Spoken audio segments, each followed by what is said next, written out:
ومن أحسن قولا ممن دعا إلى الله وعمل صالحا وقال إن. یاد رکھیں نماز فرض کی ادا کریں اس کے بعد دعا مانگیں. روایت میں فرمایا گیا پہلی والی قومیں کیوں ہلاک ہوئی؟ فرمایا وہ رب سے دعا نہیں کیا، اللہ کی بارگاہ میں دعا نہیں کیا کرتے تھے. رب کی بارگاہ میں دعا کرو مسلمانوں.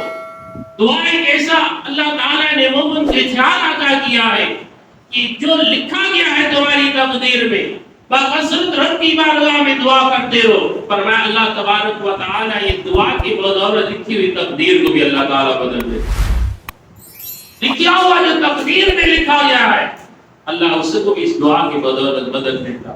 اس لیے یاد رکھو بکثرت اللہ سے دعا کیا کرو اور بالخصوص فرض نماز کے بعد تو خوب دعا کرو، کیونکہ یہ لمحہ ایسا ہوتا ہے کہ اللہ کی بارگاہ میں فریضہ ادا کیا، فریضے کی ادائیگی کے بعد اللہ کریم کی بارگاہ میں بندہ عرض کرتا ہے اللہ تیری بارگاہ میں حاضر، تیری بارگاہ میں سجدہ سجود ہوئے، اللہ تیری بارگاہ میں ہم حاضر ہو چکے ہیں، اب اے اللہ ہماری التجا کو تو سن. اب یہ عاجزی کے ساتھ انکساری کے ساتھ اللہ کی بارگاہ میں دست دراز کیے ہوتا ہے. اللہ تبارک و تعالی خود ارشاد فرماتا ہے میرا بندہ مجھ سے مانگے میں اسے عطا نہ کروں مجھے پایا. کتنا میرا بار اور اتنا میرا بار ہے، فرمایا 70 ماؤں سے زیادہ اللہ کریم اپنے بندے سے پیار و محبت فرماتا ہے.